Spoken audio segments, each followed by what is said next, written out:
નમો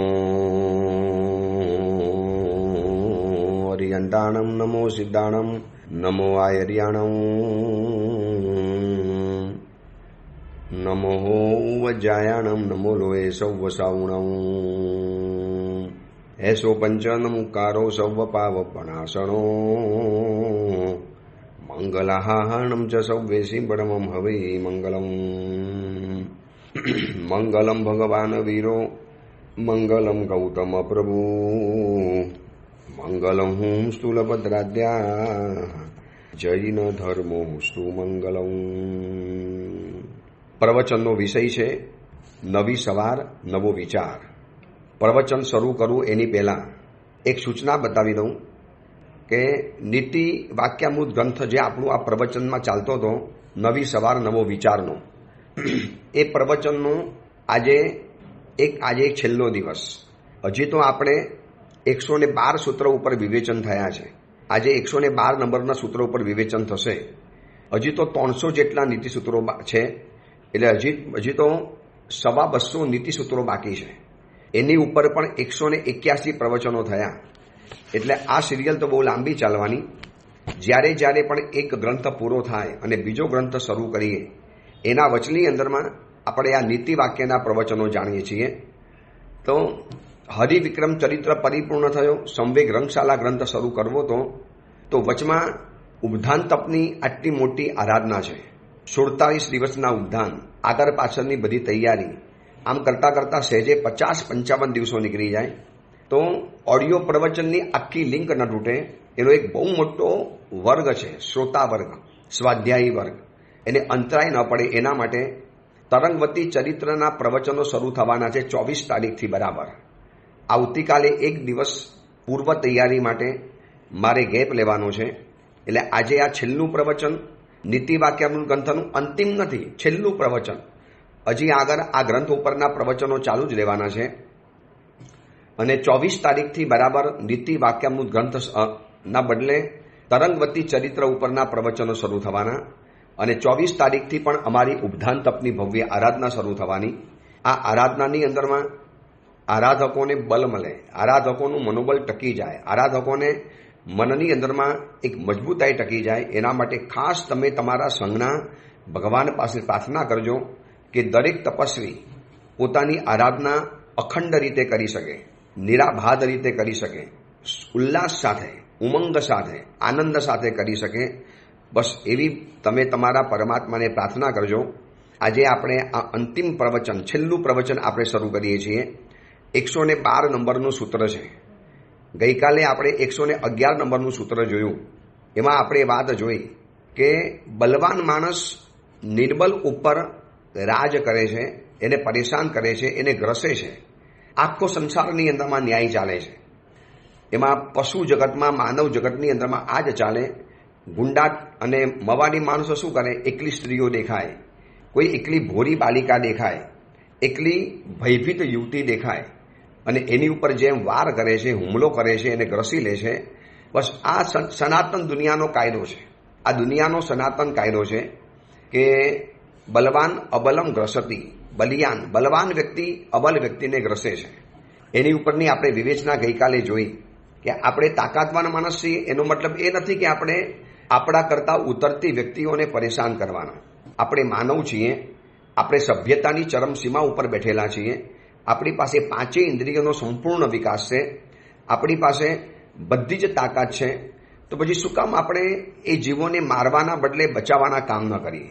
શું કામ જીવ હિંસા કરવાની, અભક્ષના ભોજન કરવાના, આવા કન્મૂર જેવા ભોજનો કરવાના જેમાં અસંખ્ય અનંત જીવોની વિરાધના થાય? બસ આ એક વાત આપણે ગઈકાલે જોઈ. આજે 112 નંબરનું સૂત્ર, એ સૂત્રની અંદરમાં સરસ મજાની વાત બતાવી છે. અસુગંધમ અપી સૂત્રમ કુસુમ સંયોગાત કિમ ન આરોહ્યતિ દેવશિરસી. બહુ સરસ મજાની વાત બતાવી છે કે સુગંધ વગરનો દોરો, અસુગંધમ એટલે ગંધ રહિત. એક દોરો જે આવે છે ને, એ દોરાની અંદરમાં કોઈ ગંધ નથી હોતી, કોઈ એની દુર્ગંધ પણ નથી હોતી કે સુગંધ પણ નથી હોતી. પણ એવો દોરો ફૂલની સાથે જાણે જોડાય છે. ઘણી વખત જોયું હશે ને કે આપણે શત્રુંજય, ગિરનાર, શંખેશ્વરની અંદરમાં જઈએ છીએ તો પરમાત્માના ગળાની અંદરમાં આપણે એક હાર પહેરાવીએ છીએ, ભગવાનના કંઠની અંદરમાં આપણે એક હાર પહેરાવીએ છીએ. આ હાર જે ફૂલો અંદરમાં જે જોડાયા છે ને એની અંદર એક દોરો હોય છે, જેને સૂત્ર કહેવાય, દોરો કહેવાય. તો સુગંધ વગરનો દોરો કુસુમના સંયોગથી શું દેવતાના મસ્તક ઉપર ચડતો નથી, પ્રભુના મસ્તક ઉપર નથી ચડી જતો? ચલો, ફૂલને ભગવાન ઉપર ચડવાનો અધિકાર છે. એની પાસે સુગંધ છે, સુવાસ છે, સ્પર્શ છે, દેખાવ છે, મુલાયમ છે, એક કુદરતની ઉત્તમ નિર્માણ છે. પરંતુ એક દોરો સાવ મામૂલી, 2 હાથ કરો ને તૂટી જાય એવો સાવ મામૂલી દોરો કેવો પરમાત્માના મસ્તક ઉપર ચડે છે, કેવો પરમાત્માના મસ્તક ઉપર જઈ બેસે છે. શેના કારણે આવું થાય છે? તો કે કુસુમ સંયોગાત. બસ આમાં કુસુમ સંયોગ શબ્દ બહુ મહત્વનો છે. સુગંધ વગરનો દોરો કુસુમ સંયોગાત એટલે કે ફૂલની સત્સંગથી, એને ફૂલની કંપની કરી, ફૂલની સાથે દોસ્તી કરી, ફૂલની સાથે સંબંધ જોડ્યો, એના કારણે શું એ દેવતાના મસ્તક ઉપર આરોહણ નથી કરતો, એ દેવતાના મસ્તક ઉપર ચડતો નથી. બસ આપણને પણ આ જ વાત બતાવે છે. સુગંધી ન હોવા છતાં પણ દોરો જો પુષ્પના સંપર્કથી દેવતાઓના મસ્તકે ચડી શકે છે, તો આપણે પણ કોની કંપની કરીએ છીએ ને એ મુતાબિક આપણે કોની પાસે જશું એ નક્કી થવાનું છે. સાવ મામૂલી ગણાતો દોરો, એને પુષ્પનો સંયોગ કર્યો, પુષ્પની દોસ્તી કરી, પુષ્પની સાથે સંબંધ જોડ્યો, તો શું થયું? દેવતાના મસ્તક ઉપર જઈને બેઠો. એવી જ રીતે સુગંધ વગરનો દોરો જ્યારે ફૂલનો સંયોગ કરે છે અને દેવતાના મસ્તકે જાય છે, તો આપણે એ પણ વિચારવાનું કે આપણે ભલે મૂલ્યહીન છીએ, પણ મૂલ્યહીન વ્યક્તિ કે વસ્તુ મૂલ્યવાનની સાથે જ્યારે જોડાય છે ત્યારે એ પણ પોતે મૂલ્યવાન બની જાય છે. સ્વયં મૂલ્યવાન બનીએ, આપણે સ્વયં પુષ્પ જેવા બનીએ તો બહુ સરસ વાત છે. પણ પુષ્પ જેવા બનવાની આપણી તાકાત નથી, આપણી એવી હેસિયત નથી, આપણી પાસે પુષ્પ જેવા બનીએ એવી શક્તિ નથી, એવું સયોક્ષમ નથી કે એવું પુણ્ય નથી. તો હવે શું કરવાનું? આપણે દોરા જેવા સાવ સામાન્ય છીએ, સાવ મામૂલી છીએ. તો એક કામ કરો, દેવતાના મસ્તક ઉપર જવું છે એટલે કે વિશિષ્ટ વ્યક્તિ પાસે જવું છે, તો ફૂલની સાથે તમે સંયોગ કરી લો, ફૂલની સાથે જોડાઈ જાઓ. મૂલ્યહીન વ્યક્તિ મૂલ્યવાન સાથે જોડાય છે તારે મૂલ્યવાન બની જાય છે. સામાન્યને અસામાન્ય બનવું છે. એક સાધારણ વ્યક્તિ છે, એને અસાધારણ બનવું છે, અસામાન્ય બનવું છે. તો એનો એક જ રસ્તો છે, એને અસામાન્ય એવા જે પણ છે ને એના હાથ અને પગ પકડી લેવાના. જેમ બોક્સ છે, મીઠાઈનું બોક્સ, આમ જોવા જઈએ તો કેટલું મામૂલી છે, કેટલું કાગળોનું બનેલું છે, પરંતુ એ મીઠાઈના બોક્સની અંદરમાં જ્યારે મીઠાઈ ભરાય છે, કાજુ કતરી, બદામ કતરી, આવી સારી સારી મીઠાઈઓ જ્યારે અંદરમાં ભરાય છે, ત્યારે બોક્સનું પણ મૂલ્ય છે ને મીઠાઈ જેટલું જ બની જાય છે. જે દિવસે બોક્સ મીઠાઈ વગરનું બનવાનું, મીઠાઈ અંદરથી ચાલી જવાની, એટલે બોક્સ સીધું ઉઠીને કચરા પેટીની અંદરમાં જવાનું. એવી જ રીતે સુગંધ વગરનો દોરો પુષ્પના સંયોગથી જેમ દેવતાના મસ્તક ઉપર જઈ શકે છે, દેવતાના મસ્તક ઉપર જાય છે ને, મહાત્મા આપણને પૂછે છે કેમ ન આરોહેથી જાય છે ને, એવી જ રીતે આપણે પણ પુણ્યહીન છીએ, આપણી પાસે પુણ્ય નથી. ઘણાની એવી સંસારમાં ફરિયાદ છે, મને આ વસ્તુ ન મળી, મને ઈચ્છિત વસ્તુ ન મળી, મને મનવાંછિત મળતું નથી, બધી જગ્યાએ મારી ઈચ્છા અધૂરી રહે છે. તો આ બધા પુણ્યહીનતાના લક્ષણ છે. આપણું પુણ્ય ઓછું હોય એટલે આપણને મન ગમતું ન મળે, આપણું પુણ્ય ઓછું હોય એટલે આપણને ઈચ્છિત ન મળે, આપણું પુણ્ય ઓછું હોય એટલે આપણી ધારેલી વસ્તુઓ ન થાય. તો નિરાશ નહીં થવાનું. એનો બીજો પણ રસ્તો છે, તમે એની સાથે જોડાઈ જાઓ. હવે એક વ્યક્તિ છે જેને પોતાની પાસે સાયકલ પણ નથી, પણ એને મુસાફરી કરવી છે, ગાડીમાં બેસીને કરવી છે, તો શું કરવું પડે? એને ગાડીવાળી જે પણ વ્યક્તિ છે જેની પાસે ગાડી છે એની દોસ્તી કરી લેવાની, એનો સત્સંગ કરી લેવાનો, એનો સાથ લઈ લેવાનો, એની લિફ્ટ લઈ લેવાની. એટલે એની લિફ્ટ લઈ લે ને એટલે એ વ્યક્તિ આપોઆપ એની સાથે જોડાઈ જાય. હું ઘણી વખત ગુરુ પૂર્ણિમાના પ્રવચનમાં લોકોને સવાલ પૂછું છું, કીડીને અમેરિકા જવું હોય તો કયા વિઝા લેવાના, કેટલા પૈસા લાગે? એક કીડી છે, સાવ મામૂલી કીડી, એને અમેરિકાની સફર કરવી છે. આ એક જો ને તોની વાત છે. સાવ મામૂલી, સાધારણ, નગણ્ય, તુચ્છ, બિલકુલ સૂક્ષ્મ એવી કીડીને જો અમેરિકાનો પ્રવાસ કરવો છે તો એની એક કન્ડિશન છે, એને શું કરવાનું?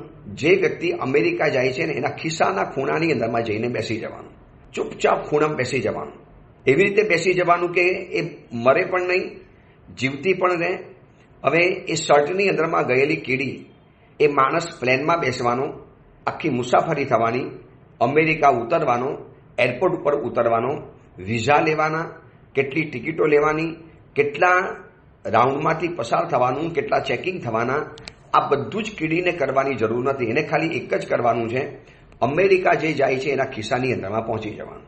આવું ગુરુ પૂર્ણિમાના પ્રવચનમાં લોકોને બતાવું છું કે જેને પ્રભુ સુધી પહોંચવું છે. હવે આપણે તો કીડી જેવા તુચ્છ પામર મનુષ્ય છીએ. આપણી શું હેસિયત છે કે આપણે પ્રભુની પાસે જઈ શકીએ? પણ એક જ રસ્તો છે, જે પ્રભુ તરફની યાત્રામાં અગ્રેસર છે એના હાથ પગ પકડી લેવાના, એની સાથે બેસી જવાનું, એના ઉપનિષદમાં બેસવાનું, એના સત્સંગ કરવાનું, એના ચરણોમાં બેસી જવાનું, એમના હાથ પગ પકડી લેવાના, એમની સેવાની અંદરમાં રહેવાનું. બસ પછી એમની સાથે સાથે આપણી પણ પ્રભુ તરફની યાત્રા, પ્રભુ તરફની મુસાફરી આપણી પણ શરૂ થઈ જવાની. કેટલો સહેલો અને સ્પષ્ટ રસ્તો. જે વ્યક્તિને જ્યાં તે અમેરિકા જઈ નથી શકતો, એને અમેરિકા જે જાય છે એનો પગ પકડી લે કીડી તો આપોઆપ પહોંચી જાય છે. બસ એવી જ રીતે જે વ્યક્તિ સ્વયં મૂલ્યહીન છે, એની કોઈ તાકાત નથી. જેમ અહીંયા એક્ઝામ્પલમાં દોરો બતાવ્યો ને, દોરાની શું તાકાત, દોરાની શું હેસિયત? બજારની અંદરમાં જાઓ તો કોઈ મફતમાં દોરો આપી દે, રોડ ઉપર રખડતો દોરો છે. હવે એ દેવતાના મસ્તક ઉપર જઈને બેઠો, પ્રભુના મસ્તકની અંદરમાં હાર ભરીને બિરાજ્યો, ફૂલોનો ગુચ્છો ભરીને પહોંચી ગયો. કેમ પહોંચી ગયો? દોરાએ સત્સંગ કર્યો છે પુષ્પોનો. પુષ્પ જેવી વ્યક્તિ એનો સંપર્ક દોરા જેવી વ્યક્તિ અગર કરે તો એ ઉત્તમ જગ્યાની અંદરમાં પહોંચી જાય. એ વાત આપણને અહીંયા મહાત્મા બતાવવા માટે માગે છે. હવે ઘણી વખત છે ને, મૂલ્યહીનને પોતે મૂલ્યહીન છે ને એવું માનવા તૈયાર નથી. પહેલી વાત તો એ આવે, મૂલ્યહીનને મૂલ્યહીન તરીકે ઓળખી લેવાની અને સામે મૂલ્યવાનને મૂલ્યવાન તરીકે સમજી લેવાની લગભગ સદબુદ્ધિ જીવનની અંદરમાં આપણને જાગતી જ નથી. ઘણી વખત તો આપણને એમ થાય, આઈ એમ સમથિંગ, હું બધું જ કરી શકું એમ છું, મને કોઈની જરૂર નથી, મારે કોઈની જરૂર નથી પડવાની, હું બધું મારી જાતે ફોડી લઈશ, બધું હું કરી લઈશ. અરે ભાઈ, એવું નથી. આ દુનિયામાં ધૂળની પણ આપણને જરૂરિયાત પડે છે અને ગરજે ગધેડાને બાપ પણ કહેવો પડતો હોય છે. ભલે અભિમાન અને ક્રોધની અંદરમાં આપણે ફૂંફાડા મારી લઈએ, મુझे કિસી કી પરવા નહીં હૈ, મુझे કિસી કી જરૂરત નહીં હૈ, એ ખાલી આપણે કહીએ છીએ. પણ હકીકતની અંદરમાં આપણને રસ્તાની ધૂળની પણ જરૂરિયાત પડતી હોય છે. તો મૂલ્યહીન વ્યક્તિ આ મૂલ્યવાન છે ને એવું સમજવાની પણ એક સદબુદ્ધિ હોવી જોઈએ. અને પોતે મૂલ્યહીન છે, પોતાની જાત મૂલ્યહીન લાગવી જોઈએ ને, એ પણ મોટી વાત છે. રાજગૃહી નગરીની અંદરમાં 14 ચોમાસા ભગવાન મહાવીરે કર્યા. આટલા મૂલ્યવાન મહાવીર, એની સામે એ જ નાલંદા પાડાની અંદરમાં રહેનારો મમ્મન શેઠ, એક પણ દિવસ ભગવાન પાસે એને જવાનું મન ન થયું. કેમ ન થયું? કારણ કે એને પોતાની જાત મૂલ્યહીન લાગી નહીં અને સામે મહાવીર એને મૂલ્યવાન લાગ્યા નથી. કેટલી મોટી કમનસીબી છે. બીજું એક્ઝામ્પલ બતાવું. હું કદાચ એમ કહું ને કે આ દુનિયાનું સૌથી કમનસીબમાં કદનસીબ એક્ઝામ્પલ અથવા તો ભાગ્યહીન વ્યક્તિમાં સર્વ શિરોમણી અગર કોઈ ગણવો હોય ને તો દેવ શર્મા બ્રાહ્મણને ગણવાનું. નામ તમે સાંભળ્યું હશે, દેવ શર્મા બ્રાહ્મણનું. પરમાત્મા મહાવીરનું અંતિમ ચાતુર્માસ અપાપા નગરીમાં પ્રભુની અંતિમ દેશના છે, પ્રભુનું અંતિમ ચાતુર્માસ છે, અંતિમ તીર્થંકર પરમાત્મા છે. અને એ અંતિમ તીર્થંકર અંતિમ ચોમાસામાં અંતિમ દેશના આપી રહેલા છે. એમાં અંતિમ વખત ગૌતમ સ્વામીજીને કીધું, ભોગોયમ, આ બાજુની અંદરમાં એક ગામ છે, ત્યાં જઈને તમારે દેવ શર્મા નામના બ્રાહ્મણને પ્રતિબોધ કરવાનો છે. જી ભગવાન, બસ પ્રભુ કરીને આવું, હમણાં જ આપનો આદેશ માનીને આવું છું. અને ગૌતમ સ્વામી પહોંચ્યા છે દેવ શર્માના ઘરની અંદરમાં. ખાલી કલ્પના તો કરો કે દરવાજો ખોલીએ અને આંખની સામે ગુરુ ગૌતમ ઊભા હોય, કેવું તો આપણને નાચી પડવાનું મન થાય. કેવા 3.5 કરોડ રૂવાડાની અંદરમાં આનંદ આનંદ આનંદ ફેલાઈ જાય.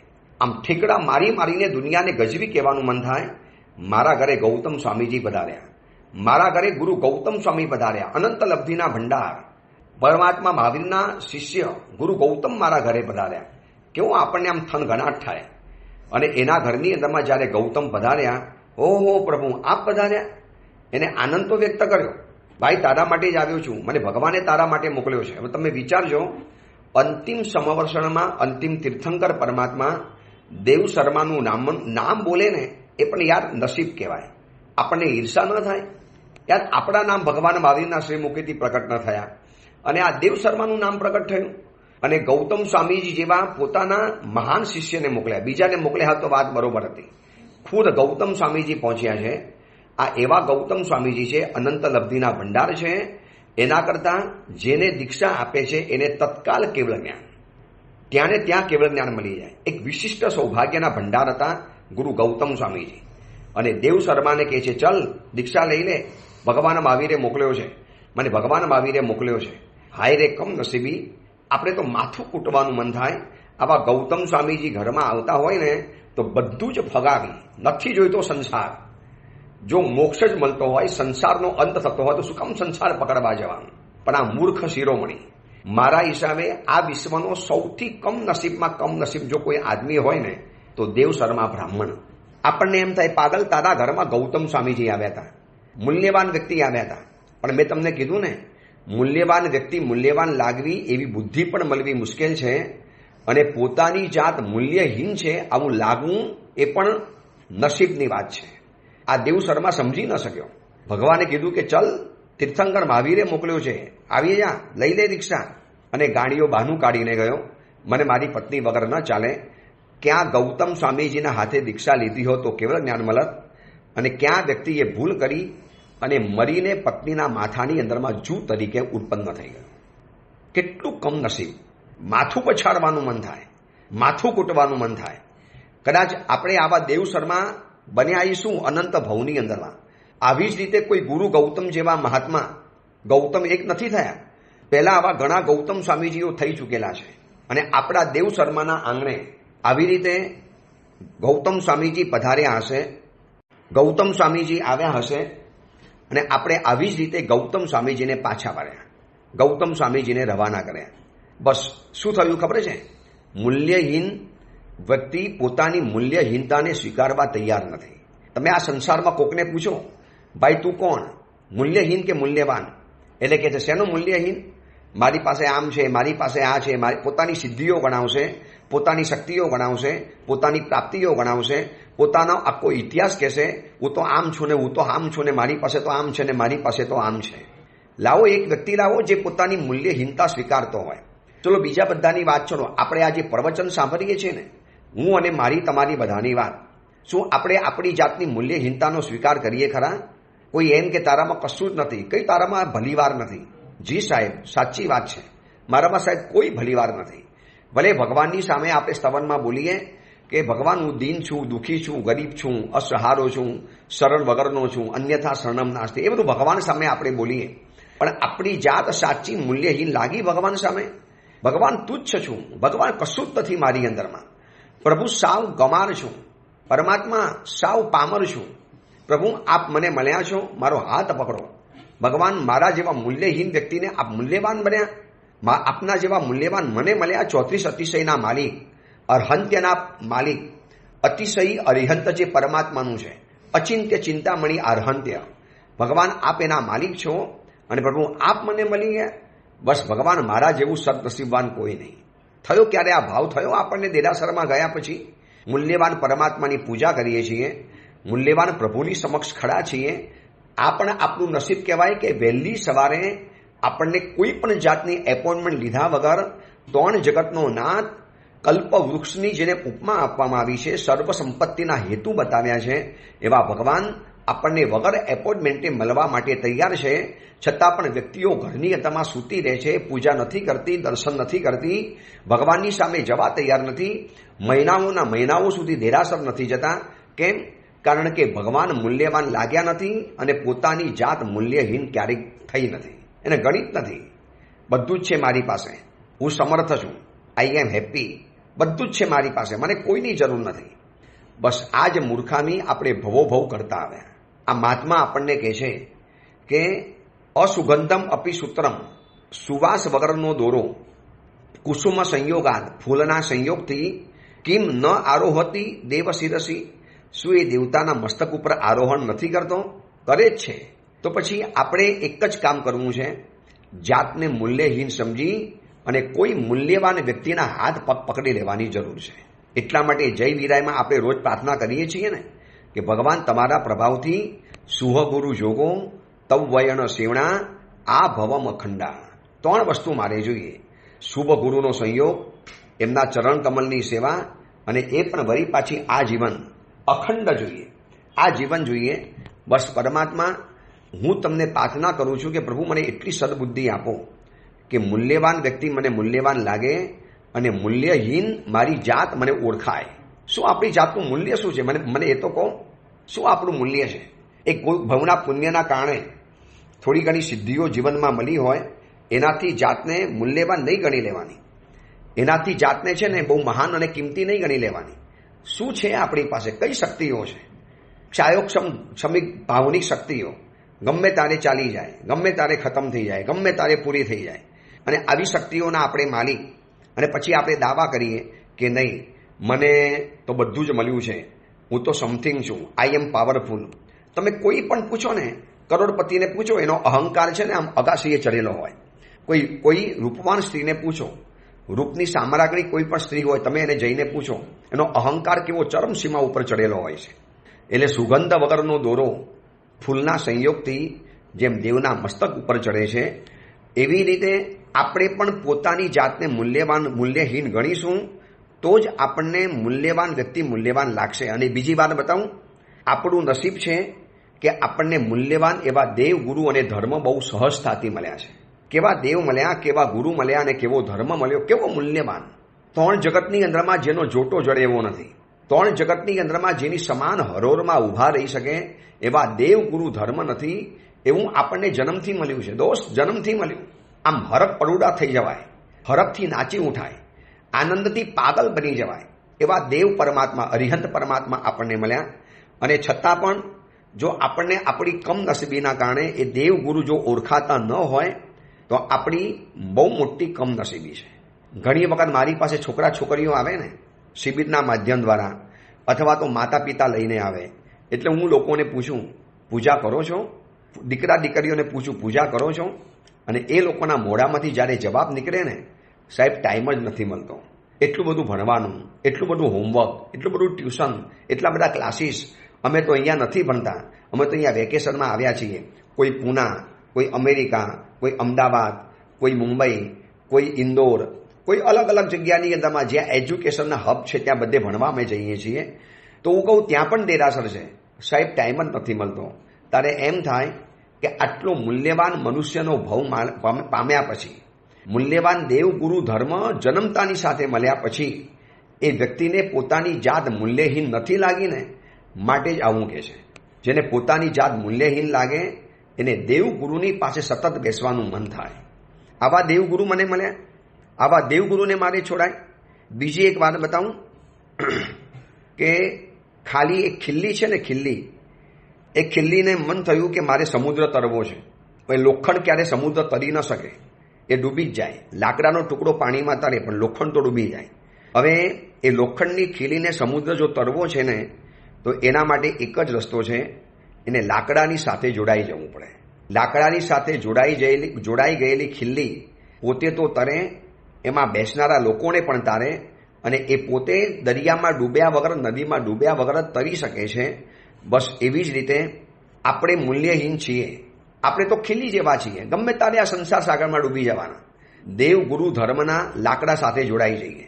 બસ આવા અચિંત્ય ચિંતામણીની સાથે આપણે સંબંધ બાંધી દઈએ, પછી જીવનમાં કઈ જગ્યાએ જોવાનો વારો નહીં આવે. એટલે આમાં કહેવાનો મતલબ એ છે કે માણસ એની કંપની, એની સંગત, એની દોસ્તી કોની કરે છે ને એ ઉપરથી એનું મૂલ્ય નક્કી થવાનું છે. જો ગુજરાતીમાં એક સરસ મજાની કવિતા આવે છે, નામ ચોખ્ખો, રંગ ચોખ્ખો, ઉજ્જવલ એનું રૂપ, કંકુ સાથે મેલ કરીને કંઈક નમાવ્યા ભૂપ. જાણવા જેવી કવિતા છે.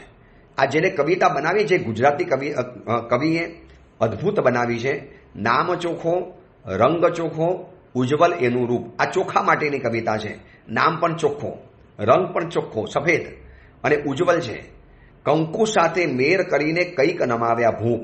હવે કંકુની કંકાવટી હોય, એમાંથી કોઈએ કંકુમાં અંગૂઠો બોર્યો અને પછી થોડા ચોખા ચોંટાડ્યા અને રાજાના મસ્તકે લગાવો ને, એટલે ચોખા સીધા ક્યાં પહોંચી ગયા? રાજાના મસ્તક ઉપર. પગમાં કચરાઈ જઈ શકે એવા ચોખા રાજાના મસ્તક ઉપર ચોંટ્યા છે. કેમ? કંકુ સાથે મેર કરીને કંઈક નમાવ્યા ભૂપ. મૂલ્યવાન એવા કંકુ સાથે દોસ્તી કરી તો મૂલ્યહીન એવા ચોખા મૂલ્યવાન એવા રાજાના મસ્તક ઉપર ચાંદલો બનીને શોભી રહેલો છે. જો કવિતાનો ભાવ સમજજો, નામ ચોખો, રંગ ચોખો, ઉજ્જવલ એનું રૂપ, કંકુ સાથે મેર કરીને કંઈક નમાવ્યા ભૂપ. હવે ઉલટી વાત, મગની સાથે મેર કરીને ચોખો થયો બદનામ. હવે એક ચોખાએ સંપર્ક કર્યો કંકુનો અને રાજાના મસ્તક ઉપર ચોંટી ગયો. હવે એક ચોખાએ શું કર્યું? મગની દાળ સાથે સંપર્ક કર્યો, મગની સાથે એને દોસ્તી કરી. એટલે મગની સાથે મેર કરીને ચોખ્ખો થયો બદનામ. નામ ખોયું, રંગ ખોયો, લોકોએ પાડ્યું ખીચડી નામ. નામ પણ ગયું, રંગ પણ ગયો, મૂલ્ય પણ ગયું, અને મગની સાથે ચોખાએ મેર કર્યો એટલે ખાલી ખીચડી તરીકે કહેવાયું. લોકોના મોઢામાં જવાનું, વિષ્ટા બની જવાનું અને મોઢાની અંદરમાં કચડાઈ જવાનું. જો એક જ ચોખો છે, એ ચોખાએ કંકુ સાથે મેર કર્યો છે તો ભૂપ બન્યો છે, અને એ જ ચોખાએ મગની સાથે મેર કર્યો છે તો ખાલી ખીચડી બનીને રહી ગયો છે. બસ આપણું મૂલ્ય નક્કી થવાનું છે તમે કોની દોસ્તી કરો છો માટે. આ પ્રવચન આપણે આગળ ચલાવશું જ્યારે ફરી વખત આવશે ત્યારે, પણ આજે આ જાણી લેવું છે આજના યુવા યુવતી એની કેમ કિંમત ઘટી, કેમ એનું મૂલ્ય ઘટ્યું છે, કેમ એની કિંમત ઓછી થઈ છે. કારણ કે એને મૂલ્યહીન વ્યક્તિઓની દોસ્તી કરી છે. ભાઈ, આ સંસારના પદાર્થો મૂલ્યહીન છે. આ સંસારની બધી જ વસ્તુઓ મૂલ્યહીન છે. કોઈ એમાં સાર અને દમ નથી. જે મૂલ્યવાન છે એની દોસ્તી કરો તો તમારો આવતો ભાવ સુધરશે, આવતા ભાવમાં પુણ્ય સાથે આવશે. આ જ સમય તમે સવારના પોરમાં જોગિંગમાં સમય પસાર કરશો ને, શું મળવાનું? એના બદલે દેરાસરમાં 108 પ્રદક્ષિણા આપશો. શું થયું? મૂલ્યહીન વ્યક્તિ મૂલ્યવાનની પાસે ગઈ અને પોતે મૂલ્યવાન બની ગઈ. જો આ બધે આપણે એક્ઝામ્પલ જોયા ને કે મૂલ્યહીન વ્યક્તિ કે વસ્તુ મૂલ્યવાનની સાથે સંપર્ક કર્યો, દોસ્તી કરી, કંપની કરી, એની સાથે જોડાયા, એની સાથે રિલેશન બાંધ્યું અને એ સ્વયં પોતે મૂલ્યવાન બની ગયા છે. સુગંધ વગરનો દોરો પુષ્પોના સંયોગથી દેવતાના મસ્તક ઉપર પહોંચી ગયો. ખીલ્લી લાકડા સાથે જોડાઈ અને દરિયો તરી ગઈ. પાણી દૂધની સાથે જોડાયું તો દૂધની કિંમતે અને દૂધનો સ્વાદ, દૂધનો કલર એને મળી ગયો. એવી રીતે મૂલ્યવાન વ્યક્તિની સાથે મૂલ્યહીન વ્યક્તિ જોડાય છે ત્યારે મૂલ્યવાન બની જાય છે. પણ સાચું કહું, મૂલ્યહીનને મૂલ્યવાન સાથે જોડવાની બુદ્ધિ જ દુર્લભ છે. આ સદબુદ્ધિ કહેવાય કે પોતે મૂલ્યહીન છે અને સામે મૂલ્યવાન મળ્યું છે, એની સાથે મારે દોસ્તી જોડવી છે. આ અક્કલ જ નથી આવતી. આ સમજ આવતા આવતા વર્ષોના વર્ષો નીકળી જાય અને આખી જિંદગી પસાર થઈ જાય અને આમને આમ રહી જાય છે. આ ઉદ્ધાન તપ છે ને મૂલ્યવાન છે.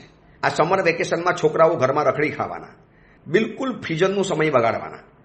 ગરમીની જે વાતો કરતા હશે ને જે માતા પિતા, એના દીકરા દીકરીઓ બપોરના કે સવારના 12 વાગ્યા સુધી ક્રિકેટ રમવાના છે અને બહાર રખડવાના છે. ત્યાં ગરમી કશી નહીં લાગે અને ઉપધાન કરવા માટે જાઓ, કેટલી બધી ગરમી છે, કેટલી બધી હીટ વેવની આગાહી થઈ છે, કેટલું બધું આમ થયું છે. ભાઈ, આ બધું મનમાંથી કાઢી નાખો. આવું કશું જ નથી. મૂલ્યવાન અવસર મળ્યો છે, આપણે મૂલ્યહીન છીએ, એની સાથે જોડાઈ જઈએ તો આપણો પણ બેડો પાર થઈ જાય. આ દુનિયાની અંદરમાં ઘણાના બેડા પાર થયા તો આપણો પણ બેડો પાર થઈ જશે. બસ આ આપણે અત્યારનું અંતિમ પ્રવચન, આ છેલ્લું પ્રવચન કર્યું 112 નંબરનું સૂત્રનું. એને બરોબર સ્વાધ્યાય કરજો, એને મમરાવજો અને આટલી વાત નક્કી કરો કે મૂલ્યહીન છીએ તો આપણે મૂલ્યવાન વ્યક્તિનો સંપર્ક કરવો છે. મૂલ્યવાન વ્યક્તિના સંપર્કની અંદરમાં આપણે આવવું છે તો આપણો પણ બેડો પાર થઈ જવાનો. બસ આ અંગેની બીજી મહત્વની વાત આપણે આગળ છે, ઘણી કરીશું. હવે થોડા દિવસ પ્રવચન તમને સાંભળવા માટે મળશે, મારો અવાજ તમને સાંભળવા માટે મળશે, પરંતુ રોજનું ફ્રેશ વ્યાખ્યાન નહીં આવે, જૂનું વ્યાખ્યાન હશે. પણ આ તરંગવતી ચરિત્ર ખરેખર સાંભળવા જેવું છે. બહુ અદ્ભુત આ ચરિત્ર છે. એક સાહસ કથા, એક પરાક્રમ કથા, એક ભીષ્મ કથા, એક સત્ય કથા, ભગવાન મહાવીરના સમયમાં બનેલી એક અદ્ભુત કથા છે. એ કથા જાણશો તો આનંદ થશે.